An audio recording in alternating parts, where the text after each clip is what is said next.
Good morning, everyone. Welcome back to Collaboration Conversations. So excited to be here this morning. I wish we could see all of you, and you get to hear us and see us, but we don't get to see you. So be sure you put comments in so that we can see who's been here when you get a chance to see us.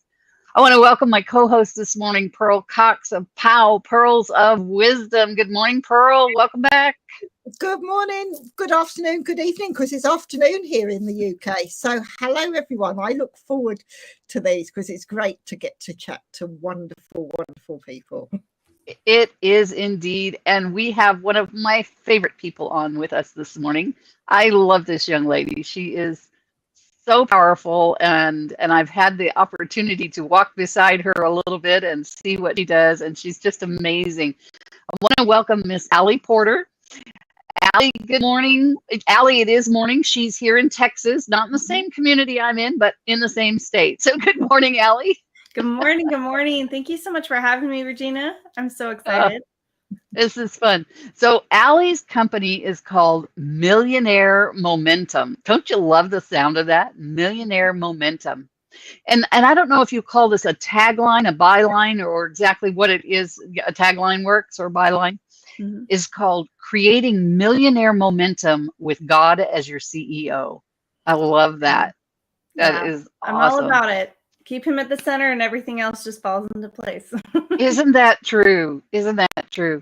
So, Allie, tell us a little bit, and then we'll just dive in and have a good time and chat. But tell us and our listeners a little bit about what brought you on this journey, where you are, and who it is that you serve with this Millionaire Momentum. Awesome. Thank you, Regina. So it's definitely been in the making for years. I just didn't know it. Isn't that how that always happens? But really, I have done a lot of stuff over the last 14 years. I did everything from, I had a digital marketing agency. I did virtual assisting. I've done e-commerce. I still have that business today. I did network marketing, affiliate marketing, like all the things. I did coaching, consulting, courses, like you name it, I did it. Through all of that, I realized that I was not fulfilled in what I was doing. And so I asked God, I said, okay, well, what do you want me to do? Because I've kind of done everything. So can you give me some direction? And I heard, you are a connector. You are really good at connecting people and finding the gaps of where, people need certain things, or of resources or tools or whatever. So I initially started out as the connector concierge, which is awesome still, right? But then about probably 3 or 4 months in, he was like, all right, now you need to be the Christian connector concierge. You need to connect people to Christ, and that really scared me because I was like, you don't mix religion and business and stuff. You don't do that.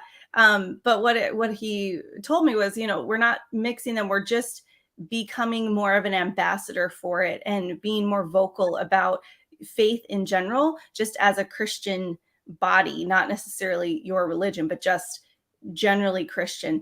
And when we can do that, then that brings the light of Christ to the world, which then really helps them to see what's most important. And then, like I said, everything else falls into place. Doors open. You're able to find the resources and the tools and the people and everything that you need because you're putting him at the center.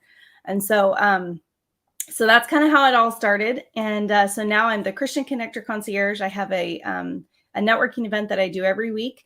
So if you want to come, it's free, but it's great because we can network as Christian women entrepreneurs.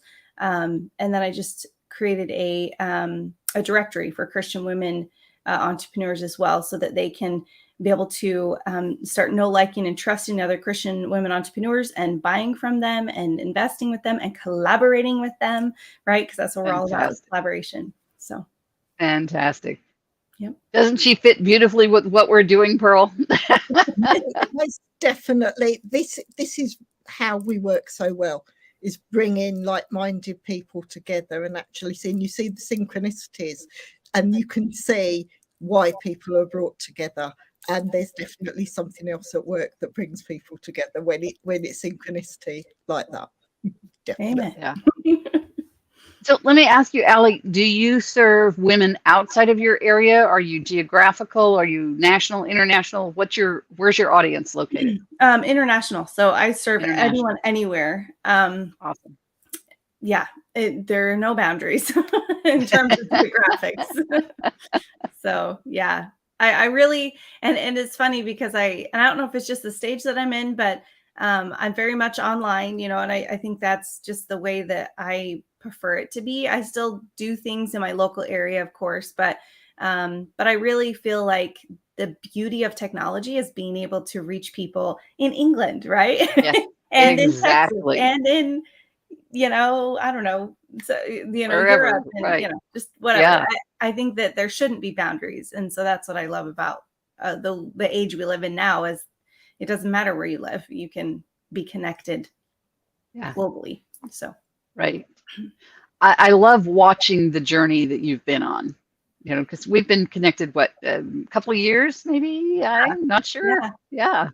It's been a little while, but it's been, you talked in the beginning about all those hats you were wearing and all those things you were doing. And that's when I met you, was when you were wearing all those hats and trying to figure out, what is it I'm supposed to do here? How do I put all this together? How do I serve in a clearer way? And I remember we had multiple discussions around that. Well, and I was going to say, Regina, I really think that you were a catalyst for me in that. You helped me to kind of like work through all of that, because it's hard. Like, and I'm sure people can relate, in business in general, if you've never done it before, or even if you have, every type of business is different. So it's like starting over every time, like you have to learn the lay of the land, how it all works, what works, what doesn't work. And then everybody's different. Everybody's personality is different. And so the way in which they do business is different. And I mean, it's just a whole, we pretty much have like a PhD now in business, I feel like, but it's not through formal schooling necessarily. It's figuring it out. It's, but this has been 14 years in the making. So I don't want people to beat themselves up if they, have to pivot and change a lot, because my poor husband, he's had to deal with me like, what looked like jumping from thing to thing to thing actually was just discovering different things and taking chances and figuring things out. Some things worked, some things did not work and failed miserably. But because I, kept going and was trying to really like go within and figure out like it can't just make money. Like, that's not the point. You have to like do it because you're making a difference, and because it's fulfilling for you and for the people that you serve. Because if you're just doing it for the money, then it's just gonna fizzle out, because I did that too. I did that and it was just exhausting and hard, and it wasn't sustainable. And so if you want to build something really sustainable, you have to believe it, and you have to know that, and you have to be able to do it for the rest of your life, So, and that was part of it too. I was like, I was feeling like, what can I do all day, every day, where I will never, ever get burnt out? I will never, get frustrated. I mean, of course, there's things that get frustrating, but like, what cause or what mission can I be on that will help and serve people, and also allow me to feel like I'm making a difference in that way? And once I realized that I could talk about Jesus all day, and I could relate that to business, which is my other favorite thing, I was like, what? I've hit the mother load. Yeah. And I know not everybody's like that. Not everybody has that, that's not their mission necessarily, but find whatever that is for you. Find the thing that you are just so passionate about that you cannot wait to get up in the morning and your feet hit the floor and you're like, I'm ready to go, and that's the key is finding that. Yeah. So absolutely. Love that. Pearl, thoughts, comments? No, I'm just thinking, because it is exactly what Ali's saying. You need to do something that you love. And quite often it's that intuitive nudge. And sometimes you'll be getting it regularly and you don't listen. And then something else will happen. And it might be that you're in a business that isn't working, and it's been orchestrated that it won't work because you weren't listening to the nudges to send you away. Once you start to learn the messages, and really mix the two together. Like I said, I can remember doing a post on LinkedIn where I talked about spirituality. And someone said to me, "You don't speak about spirituality on LinkedIn." I said, "Oh, yes, you do." I said, "I mix it with my business." And I said, so you're saying that you do certain things, certain practices, but you won't call it spirituality. You will call it well-being. I said, "It's exactly the same thing, but you've chosen a different word." And they all backed off and they went, "Wow, she's right." And I thought, own it, and you get a far better response, because then you connect with the people that are your people. All the time you try and fudge around something and don't say the right words, people see you as being phony because you're not speaking your truth. Yeah. So true. Can I touch on that really quick? So Sure. that is so true. Initially, when I felt called to be more vocal about my faith, and just Christianity in general, I kind of did that. I kind of was like, I went from just being secular, just connector concierge to whatever, to then, okay, now I'm going to be faith-based, but I'm going to include all faiths, and I'm just going to, make it really general and like really just whatever, spirituality type of thing, which is fine. But then I wasn't really, it was kind of like I was trying to speak to everybody, and it was the people that would be drawn to me otherwise weren't, and I wasn't having the impact that I wanted, or the people that I was drawing to me weren't actually the people that I wanted to be connected with. And that's the other thing in business and in life.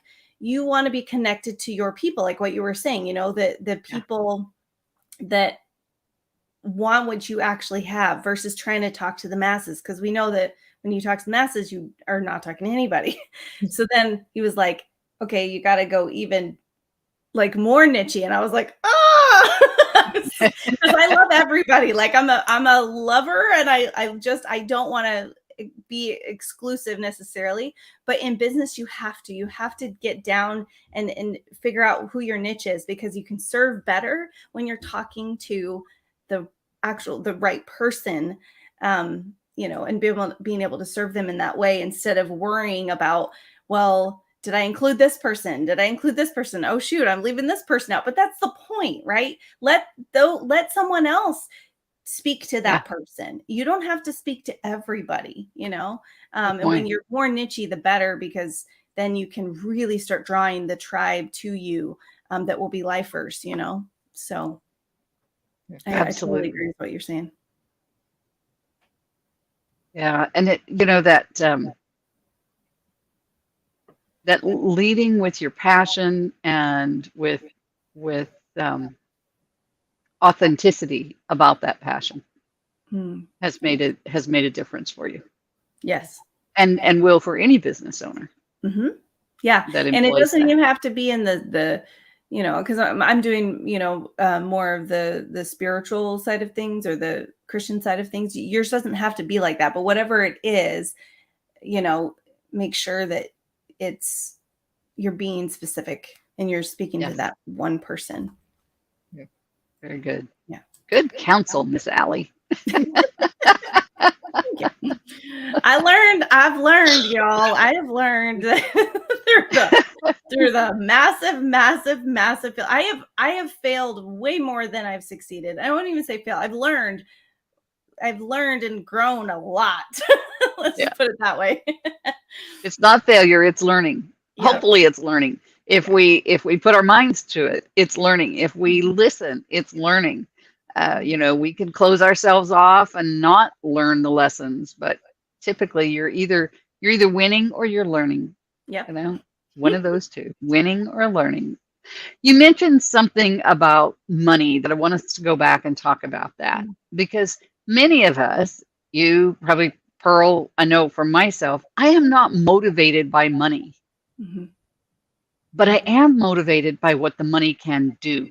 Yes. And how I can make a difference in the world. So talk to us about that a little bit, Allie, and how that plays into what you do. Well, for a long time, I felt so guilty about wanting more money. I was like, oh, well, I need to be humble. I need to be, well, now especially I need to be Christ-like. So that means that I need to just give and give and give and not, get anything in return or whatever. And that did not do me well, because No. you can't serve people if you have an empty cup, right? You can't be, you have to be filled first. And that Right. doesn't just mean, spiritually or emotionally, or because we talk about that a lot, like where you need to fill your cup first, Right. metaphorically, and then you can share with it. But that also means financially. So you actually can't really make as big of a difference if you are in lack financially either. Right. And so when you look at it from the aspect of money is just neutral, it doesn't really, it doesn't have, it's not good or bad. It's just whoever has it and what they do with it, that's what makes the difference. So if you're a good person with good intentions and you have a lot of money, that's great, because you're going to do good with that money. Whereas Right. if it's somebody that doesn't have good intentions, then they're not going to do well with the money, and they're going to do whatever, So the point is we want a bunch of good people that have good hearts. We want them to have lots and lots and lots of money, because then that will help the economy. It will help other people. They can serve more in a bigger capacity.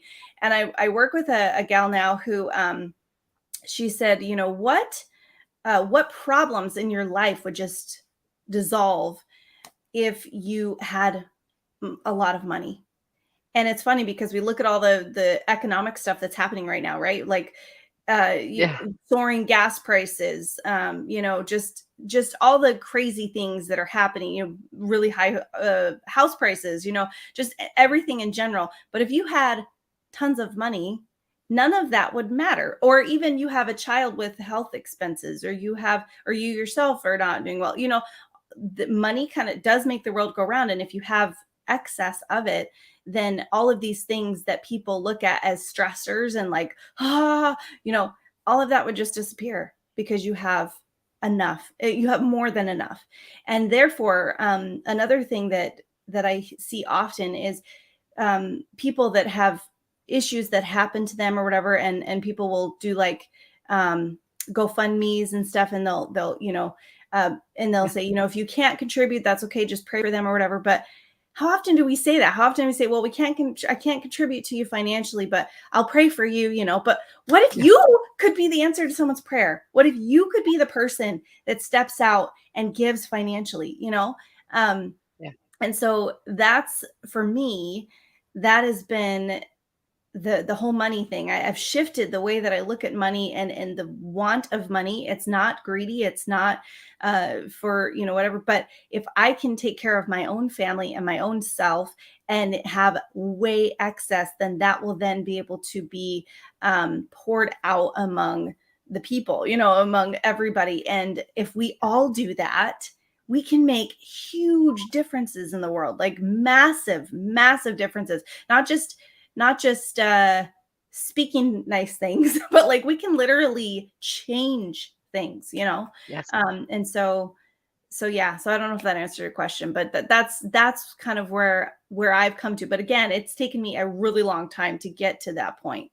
I feel like just now, within the last probably, I don't know, 2 or 3 months, is when I finally started to see this. And when you do that, when you can open yourself up to money is good, money is a blessing, money is beautiful, and it can do so much good in the world. It's interesting, because then, God or the higher power, whatever that is for you, those doors start opening, and you're like, oh my gosh. And you start just getting more and more money because you're open to it, and because you're not, having some thoughts around it that aren't Not fighting it. Yeah, you're not fighting it anymore. You're like, all right, I'm ready to receive this, because there's no guilt there. There's no, so anyways, yeah. That's my Awesome. Yeah. Yeah. Profound, very profound, and very true. And yeah, there's so much work that you can do in the world, so much good that you can do with money that you can't do without. Your radius of being able to do good works is limited if your funds are limited, and that radius increases as you're able to have more funds to help more people. Yeah. I mean, we truly are a global society, and Pearl and I have talked about this quite a bit, that we are a global society, and there are places in the world that could really benefit from our help. Yes. You know, I go back to that conference that I spoke at a couple of weeks ago in Nigeria. You know, I know several people in Nigeria. Isn't that crazy to say? I'm here in Texas, little old me, and I know a bunch of people in Nigeria. Yeah. Hi to all my Nigerian friends, because I know you watch. But what a blessing it can be if we can help people around the world, not just in our backyard as well, but around, that we can help so many more people. I've always looked at money as more of a yardstick because I've never been motivated by money ever. It's never been a motivating factor for me. So I've looked at it as a yardstick of how well I'm doing in that business. And then again, the better we do, the more people we can help. Well, and I would say too, if you really want to make a big difference, because so many, you know, and I work with primarily women, but a lot of the time women will say, you know, well, I just want to make a difference. I just want to make a difference. I just want to make it.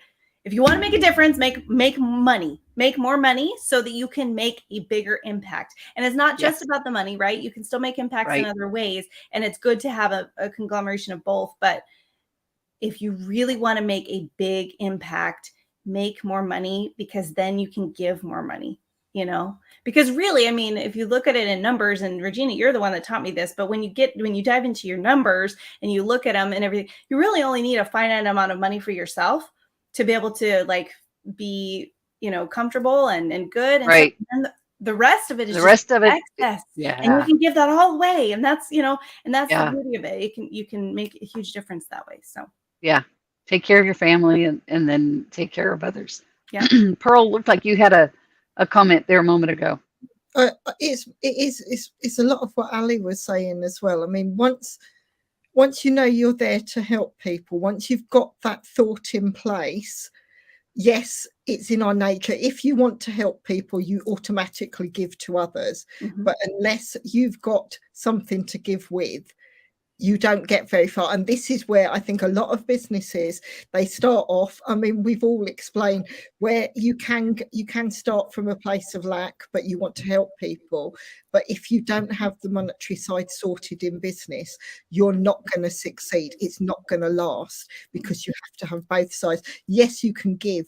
And I think so much of women especially will give and give, like Ali was saying, but it's also knowing your worth. And by not asking for what you're worth, you detract from what you do. And instead of thinking, yes, we're helping everyone, really, you then attract the wrong people. I've seen it when I started doing stuff for free. All I got were the people that only wanted me to do something for free. And then it impacted on how I felt, because they didn't care about how I was doing. It was all about them, and they were taking and they weren't giving back.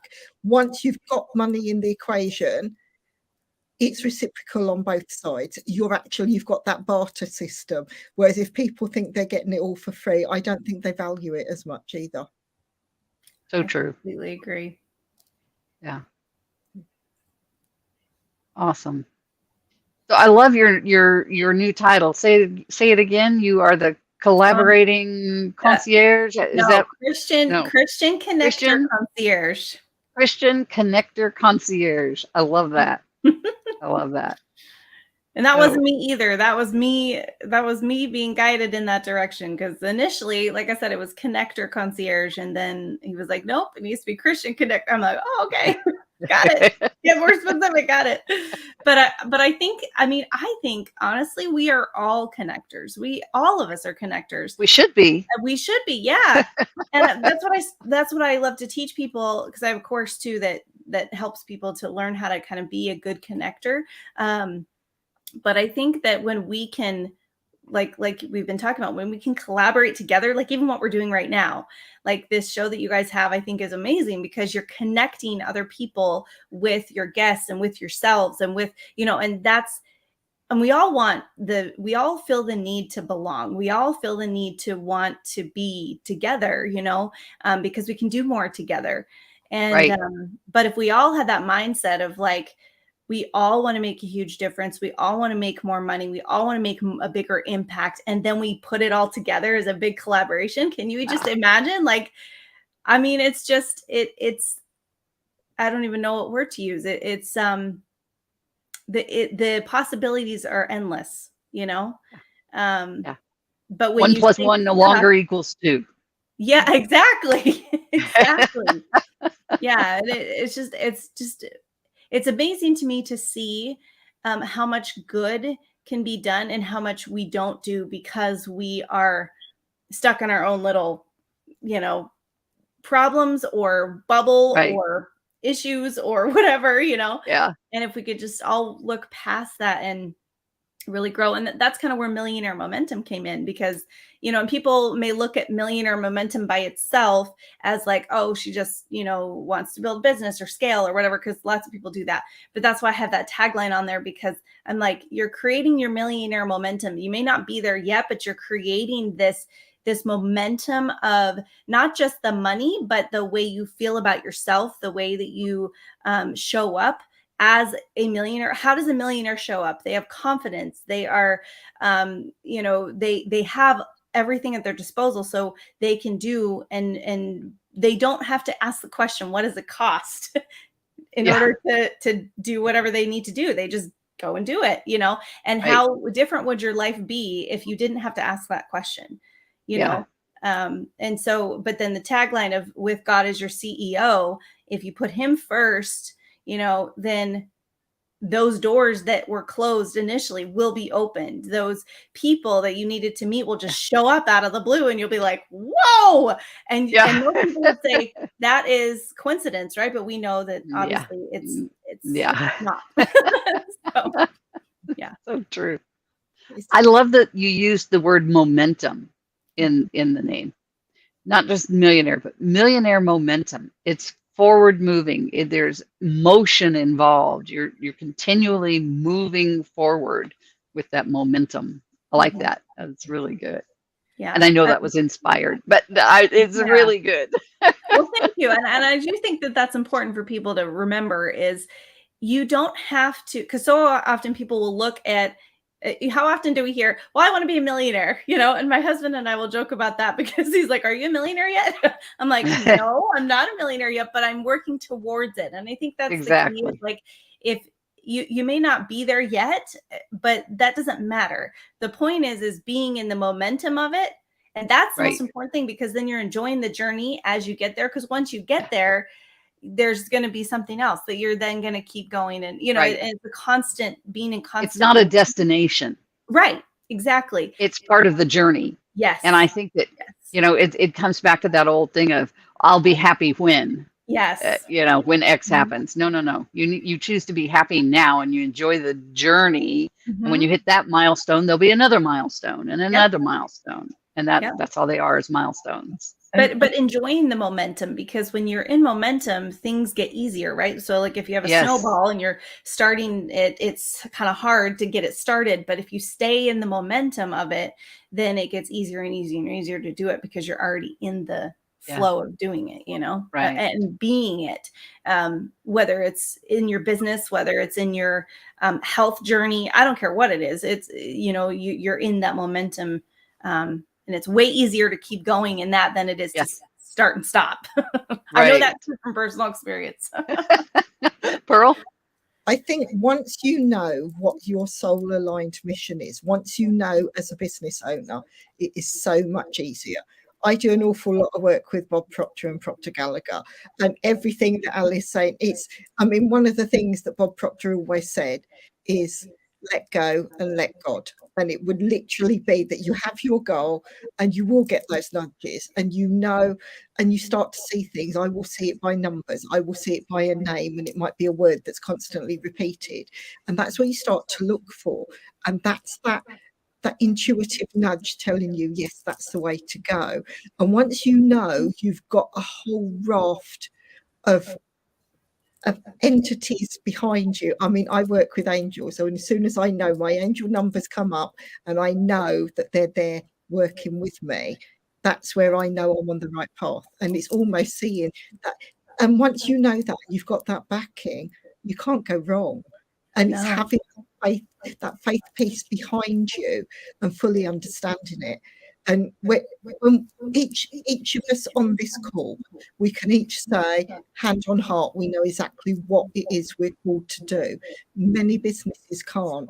And then it comes to that authenticity piece, and that's maybe why they don't do as well as they want to, because they don't know, they don't have the backing, they haven't listened to the voices, to the message telling them the area they should work in. And once you know that, not only do you succeed, every being working with you succeeds at the same time, and that's where you help everyone else.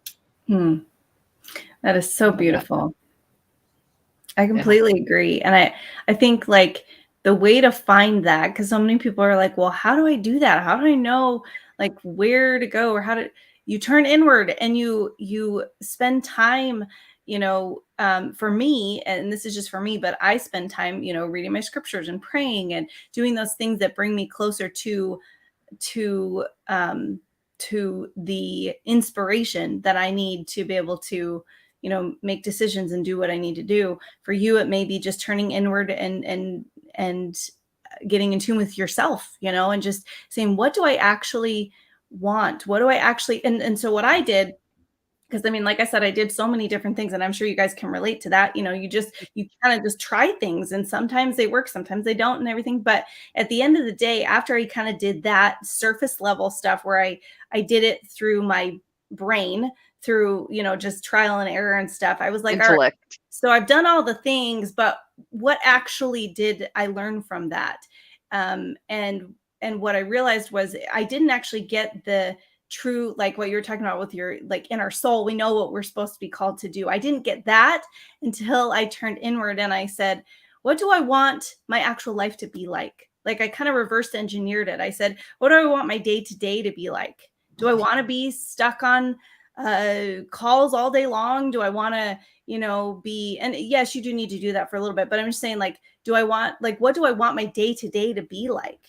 Not necessarily the end goal, but like, how do I want this to be? And what types of things do I enjoy doing that I can do forever and I won't ever get bored with, you know, or, and just started asking myself those questions. And then what am I really good at? What feels so good to me that it feels so easy to do that I'm like, why would people pay me to do this? Because it's so easy, but it's not easy for people, you know, and that's when you know that you've landed on something, and you're going to feel it in your heart, you know, when that happens, when you're like, that's it, you know. And I didn't get that for 14 years. I'm not saying that that's going to be how long it takes you, but be patient with yourself. If it doesn't happen right away, or if it takes a while, you may be like, oh, that's it. But then you're like, wait a second, after a couple months or a couple years, you're like, oh, I have to pivot. Be okay with the change. Be okay with, like, it's never written in stone. Even though I know what I'm called to do, I expect it to evolve even now. And that's what business is. That's what life is you're going from, you know, being a baby to then, you know, crawling and then walking and then, you know, running and then, you know, all the things, right? So it's evolving in and of itself as it goes. So just being patient with yourself in that. So I loved what you said, Pearl. Thank you. Sorry, I go off on tangents. I get passionate about this. It's not a tangent. It's absolutely what we need to hear this morning. And this is where I've got so many synchronicities. Synchronicities is one of my favorite words. Most people know I say the S word, synchronicity. I love that. I love it. Now, with my corporate, yes, I'm a communications consultant, and I've done communications from strategy downwards for really large companies. And then when I wanted to take the spiritual journey, I tried to get rid of the corporate side. And yes, it was going quite well, but then I started talking to someone on a corporate level and it lit me up again. And that's how I realized where it was But because my sole purpose is to give a voice to the unspoken, and that's when it came through. And even as I'm doing it, I can literally feel it right through my body that that's aligned and that's what I need to do. But that's when I realized the corporate side that I tried to get rid of, that was the experience. I needed the communication side from business to bring in to do what I was meant to teach and help people with. And sometimes it is, you don't need to lose one side of you to embrace the other. And that's a massive learning curve that a lot of people do not see. And that can take the years of searching and working on ourselves before we feel confident and comfortable with both sides meshing. I totally agree. I mean, that was me too. Because I did the same thing, because I love business. But I also love Christ, and I love my, faith. And like, that was huge for me. But I did the same thing where I was just business. So I had my business over here and I had my faith over here, and it was very separated. But then once I realized like I was called on a faith journey too, then I was like, well, I guess I can't do entrepreneurship now. I just have to focus on this, And I'm like, wait a minute. Like, no, when you are called to both of those things, you can actually, just like what you were saying, Pearl, you realize like that really did light you up just the same. And so putting them together is where that's where the sweet spot was, Yeah. So I love that. Absolutely. I love that. And it's people being brave enough to say that and actually stand up and say, I cover these areas and I bring my faith into my business. But that's when the people you align to are the people you should be working with. Absolutely. And these are the discussions that Regina and I have off air regularly. And I would say, if I do something energy-wise, and I say to her, that's when she knows how I feel it in my body. I know that that's right, because that's how I receive my messages, and that's how I understand it. And you've got used to me saying that quite often, haven't you? Yeah. I want to bring another tool in too. Everything that you've both said is just so valuable and important. One way that I recognize answers to those prayers, I mean, Allie, what you've been talking about is having these prayers, even though you may not have called it that, but that, am I on the right path? Am I doing the right thing? What am I supposed to be doing? And one place that I have always gotten answers to those is in my journal writing. Yes. So when my morning routine is to have prayer and scriptures and write in my journal. But I frequently get answers to the dilemmas and problems and challenges in my life through writing in the journal. That's where I receive those answers and recognize them as being those answers to my prayers and how I need to move forward. I love that, because it's like right in your face. It's it's on paper. It came from, and I love that because we learned from Bob Proctor, right? Like everything starts up here and then it goes through and it's manifested in reality, right? But journal writing is that very thing. It comes from up here and then it goes through your body, taking the pen onto the paper. It's now in reality. Yeah. And I think that's why that can help as well. And I journal as well. I'm so glad you brought that up, because you're right. I mean, there's so often, and sometimes it's interesting because I'll be writing and I'll be like frustrated or confused or like whatever, and I'll just be writing and all of a sudden I'll start getting inspiration, and then I'll be like, oh, and I just keep writing, and it kind of works itself out by the end, after like 5 pages, but it's beautiful. It's beautiful. There's another opportunity with journals as well, and that is to take, what's the word I want? To take comfort maybe from how you got through challenges in the past. So when you're going through a struggle, you can go back through those journals and see how you got through a struggle in the past to give you ammunition to get through this one, whether that's just feeling better about it, or you get those ideas, those inspirations, but it lets you know, I've done this before, I can do this again.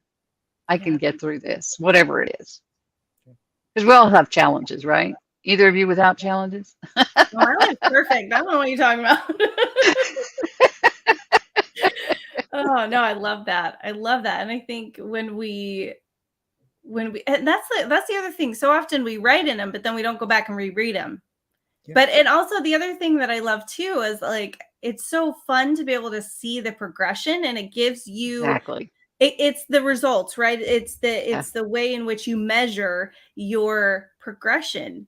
And so when you go back and reread them, you're like, wow, I've come a long way. And because you live with yourself, you don't realize that. But when you go back and read your journals, you're like, oh yeah, I'm doing okay. I'm doing good. I remember her. Yeah. Exactly. Glad I'm not her now, but I remember her. Yeah. Oh my goodness. Yeah. And it's understanding that through journaling, you get to understand your ideal clients, because they might be where you were at the start of your journal. Yes. And you know Yes. from your experience how to guide them through to get to where they need to be. And quite often I mean, I think we all read anyway, when we're reading scriptures, when we're reading any self-help books, that you can see and understand that. But if you, in journaling, we are vocalizing and actually putting down what we've read and understanding it so that we can fully digest it. And I think that's what makes the difference. You can read something, you might listen to it now because we've got so many different mediums.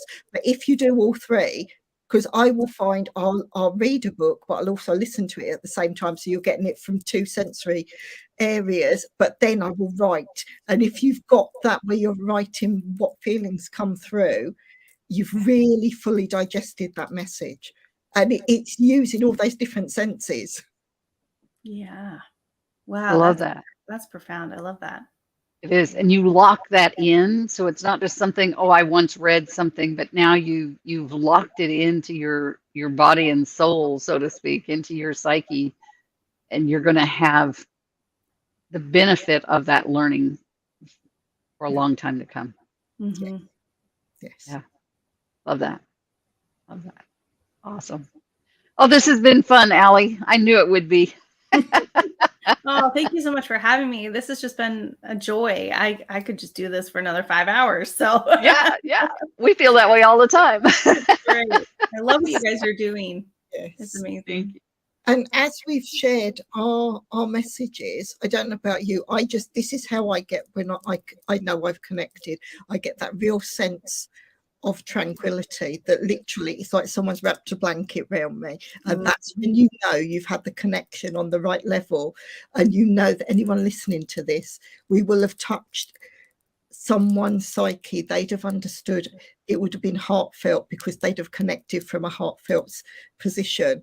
And so many people, especially on LinkedIn, where they're on the hard sell, all they're doing is saying, this is how we can help you. You must do this, you must do that. Whereas if you share how you feel from doing the work you do, that's how people want to work with you, because it lights them up. Exactly. And it's not selling then, it's just literally sharing the message that you know you're here to share. Yes. Yeah. And it's really simple. It's not complicated. It's from the heart. And I think that's the difference. Stop being so much in here, in your head, be more in your heart. And when you can do that, then you don't have to convince, you don't have to try and tell them all the benefits and stuff. That doesn't matter. Allie, do you have a link or anything for people to join your group or to apply to join your group? Or so I can my you website. Tell me, I'll put it on the scroll here. Tell me what it is. Sure. So the best place to find all the things that I do is askallieporter.com. So AskAllyPorter. Awesome. Yep. So I just want to keep it super simple. But yeah, you can find my networking events. You can find the directory there. You can find my podcast. You can find all the things. So awesome. Very good. Very good. So that you can see it on the screen there, folks. AskAlliePorter.com. So be sure and check her out. She's doing amazing things in the world. I'm so proud of this young lady. Proud of having been on this journey with her for a couple of years. I know. I'm so honored. Like, truly, when you asked me to come on, I was like, oh my gosh, thank you. Like, It's an honor to be here. Like, and I have to really, I just want you guys to know how much I appreciate, what you've done for me, because like there was a lot of times where I was like totally lost, and I'm just like, I don't even know what I'm supposed to. And so if you're feeling that way right now, just know that's part of the journey. Just lean into the feeling lost. Lean into the feeling like you have no clue what's happening and you're maybe even frustrated or whatever. Just lean into that and keep going. Don't like stop because you're not sure that you've hit it yet, Right. Because that's so often what happens is, and I'm not saying that it's necessarily the adversary that's trying to get you, but really, I mean, he kind of is, because he wants you to stay in that like circular motion of just like confusion and everything, so that you don't get in alignment. So if you quit, even if you're not sure what you're doing, just try and take some steps. And that's kind of what I did, is I just was like, all right, well, that didn't work, so let's try this, or let's do this, or let's, try that. And sometimes that's the journey. Sometimes it doesn't come all at once and like, angels are singing and you're like, this is what you're supposed to do. It doesn't. Most overnight successes take 10 years or more, right? Or 14, or 14, or however many. but it's all worth it. It's all worth it in Absolutely. the end. It really, really is. And it doesn't mean that all your problems go away, or that that you're still not needing to learn and grow, but it gives you at least that sense of like what you were describing, Pearl, where it's just, you feel like you've come home, you feel like you have that no matter what happens, you know now what your path is. But until you get to that point, just know that it's coming, and just keep going, keep staying in momentum, because if you stop, then it's a lot harder to like keep that going, So. And do the things that help you feel that inspiration. Whether that's like journal writing that we talked about, whether it's prayer, whether it's solitary time, whether it's, listening to whatever it is that helps you get inspiration. Continue to do those things on that journey, and then adjust as you get those inspirations. Adjust. Yeah. And remember, as Allie said, it's a journey. It's not a destination. It's a journey. We're all on this journey together and trying to help each other on the journey. And that's what makes it beautiful too, is having helpers along the way, having people that are walking beside us, understanding what we're going through. I love it. And you have help from both sides. I mean, whether you believe it or not, I'll believe it for you. So you have help on this side and the unseen help on the other side that are helping you to do what you need to do in this life. And so just remember that. Yeah. Thank you. Oh, ladies, we could go on and on, but I guess we, all good things come to an end, or at least a temporary end, right? Allie, it's been a joy having you here today. I've missed our conversations. Allie and I have kind of been going separate paths for a little while, and I've missed that opportunity of connecting with you. So this has been a joy. It's been awesome. And it's nice to meet you, Pearl. And I'm just so excited for what you guys are doing. Just keep doing it. You're doing awesome. Definitely. Thank you.